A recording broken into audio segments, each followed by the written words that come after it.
نعت خوانی کو ہم پسند کرتے ہیں، محافل نعت سے بھی ہمیں کوئی اختلاف نہیں ہے، نہ ہونا چاہیے، یہ ہمارے ایمان کا حصہ ہے۔ صحیح بخاری اور صحیح مسلم دونوں میں حدیث موجود ہے کہ سیدنا حسان ابن ثابت رضی اللہ تعالیٰ عنہ اللہ کے محبوب صلی اللہ علیہ وآلہ وسلم کے لیے نعت کہا کرتے تھے، اشعار لکھا کرتے تھے، اور کافر جو اللہ کے محبوب صلی اللہ علیہ وآلہ وسلم پر اعتراضات کیا کرتے تھے ان کے وہ جوابات دیا کرتے تھے۔ صحیح مسلم میں تو اوپر ترے آلموسٹ 10 احادیث میں ان کا وہ پورا کلام بھی آیا ہوا ہے عربی میں، جو انہوں نے اشعار پڑھے، جس کا اردو ترجمہ جو ہے ہمارے شعیب بھائی نے بھی پڑھا تھا، میرے آقا میرے مولا محمد رسول اللہ صلی اللہ علیہ وآلہ وسلم۔ حتیٰ کہ مسلم شریف میں یہاں تک الفاظ ہیں کہ اے حسان، کافروں کو ہمارے تیروں اور تلواروں سے اتنی تکلیف نہیں ہوتی جتنے تیرے اشعار سے ہوتی ہے۔ ظاہر ہے کہ وہ عرب کے لوگ تو اہل زبان تھے نا، تو انہیں بڑا مان تھا، وہاں پہ لڑائی صرف تیروں سے اور نیزوں سے نہیں ہوا کرتی تھی، بلکہ زبان سے، سلوگنز کے ساتھ، اشعار کے ساتھ، جنگی ترانوں کے ساتھ ہوا کرتی تھی۔ تو آپ سمجھ لیں یہ جنگی ترانے بھی لکھتے تھے، شاعر کمال کے تھے، اور نعتی اشعار بھی لکھتے تھے۔ صحیح بخاری اور صحیح مسلم دونوں میں حدیث موجود ہے، سیدنا عمر فاروق رضی اللہ تعالیٰ عنہ کے دور خلافت میں ایک دفعہ حضرت حسان جو ہے وہ مسجد نبوی میں بیٹھ کے نعتی اشعار پڑھ رہے تھے، باقی صحابہ بھی وہاں پہ موجود تھے۔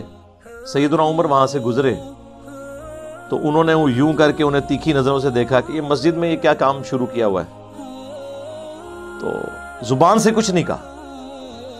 لیکن حضرت حسان بھانپ گئے کہ امیر المومنین کا جو موڈ ہے میرے حوالے سے وہ درست نہیں لگ رہا،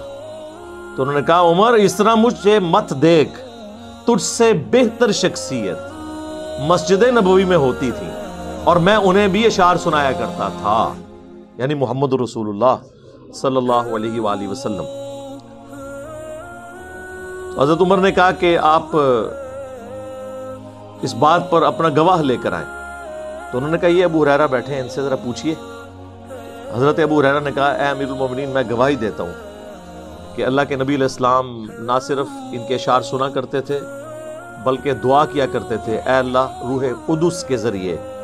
حسان ابن ثابت کی مدد فرما، جس طرح حضرت عیسیٰ علیہ السلام کی مدد کی تھی نا روح قدس نے، جو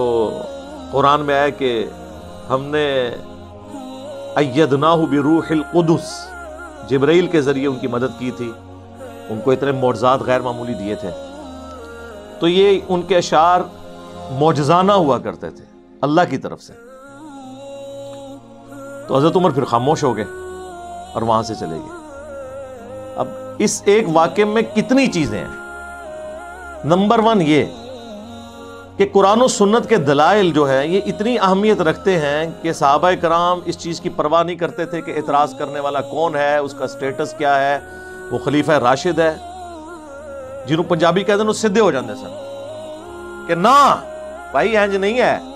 اللہ کے نبی علیہ السلام نے یہ عمل کیا ہے، تمہاری ذاتی پسند ناپسند کوئی حیثیت نہیں رکھتی۔ نمبر 2، صحابہ کرام علیہم رضوان کو جب صحیح حدیث کا پتہ چل جاتا تھا وہ اسے ایکسیپٹ کرتے تھے، سیدنا عمر نے ایکسیپٹ کیا۔ نمبر 3، سیدنا عمر نے حضرت ابو ہریرہ کی گواہی کو ایکسیپٹ کیا۔ یہ بعض غالی رافضیوں کا یہ کہنا کہ حضرت ابو ہریرہ سے ان کا کنفلکٹ تھا، وہ تھا، لیکن یہ نہیں تھا کہ حضرت عمر ان کو جھوٹا سمجھتے تھے، انہیں صدوق سمجھتے تھے، انہیں ثقہ راوی مانتے تھے، اسی لیے ان کی گواہی کو قبول کیا حدیث کیا۔ نمبر 4 یہ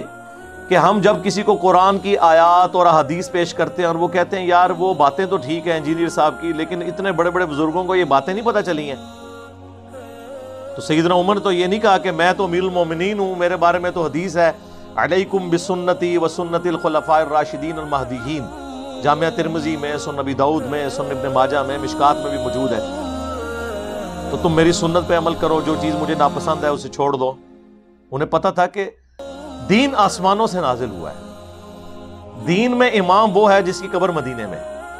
اس کے بعد سب فالوور ہیں، سیدنا ابوبکر سے لے کر قیامت تک آنے والا آخری مسلمان یا آخری انسان وہ فالوور ہی ہوگا۔ تو اب مجھے یہ بتائیے، اگر حضرت عمر فاروق رضی اللہ تعالیٰ عنہ اتنے قریبی ہونے کے باوجود انہیں یہ حدیث نہیں پتا تھی کہ نعت کے اشعار مسجد میں پڑھنا اور پڑھوانا یہ سنت ہے، تو اب جو لوگ یہ کہتے ہیں جی ہمارے بزرگوں کو، ہمارے اماموں کو یہ حدیثیں نہیں پہنچی، وہی ہوں گی، انہیں نہیں پتا تھا بخاری مسلم میں کیا لکھا ہے۔ بھائی اگر حضرت عمر فاروق رضی اللہ تعالیٰ عنہ کو نہیں پتا تھا تو بابے دشاہ ہی کوئی نہیں، یہ ہر جگہ آئے گا، بابے دشاہ ہی کوئی نہیں۔ یہ انالیسز نہیں کریں گے تو میرے بھائی آپ کے دماغ میں سراغ کیسے ہوگا؟ ہم نے تو ڈرل کرنا ہے تاکہ اس میں باتیں داخل ہوں، آپ کو پتا چلے کہ کتابوں کا دین اور ہے، بابوں کا دین اور۔ بخاری اور مسلم دونوں میں موجود ہے کہ جو اما عائشہ پر تہمت لگی تھی نا، واقعہ افک والی، ان میں حضرت حسان بھی شامل تھے تہمت لگانے والوں میں، اور انہیں بعد میں کوڑے بھی لگائے گئے، آخری وقت میں یہ نابینا ہو گئے تھے۔ بخاری مسلم میں آتا ہے کہ سیدہ عائشہ کے سامنے اگر کوئی شخص حضرت حسان کی برائی کرتا تو اسے ٹوک دیتی تھی۔ یہ میں آپ کو للہیت بتا رہا ہوں اما عائشہ کی، اس پاکیزہ عورت پہ جس نے تہمت لگائی، بے شک اللہ تعالیٰ نے ان کی برات کا اعلان بھی کر دیا، لیکن دل کا میل انسان خود کیسے صاف کر سکتا ہے؟ یہ کوئی برتن تو نہیں کہ مانج لیا جائے، انسان کو بھولتا تو نہیں ہے۔ حتیٰ کہ حضرت ابوبکر کامل الایمان مومن ہے، ان کا بھتیجا یا بھانجا مستح جو بدری صحابی ہے،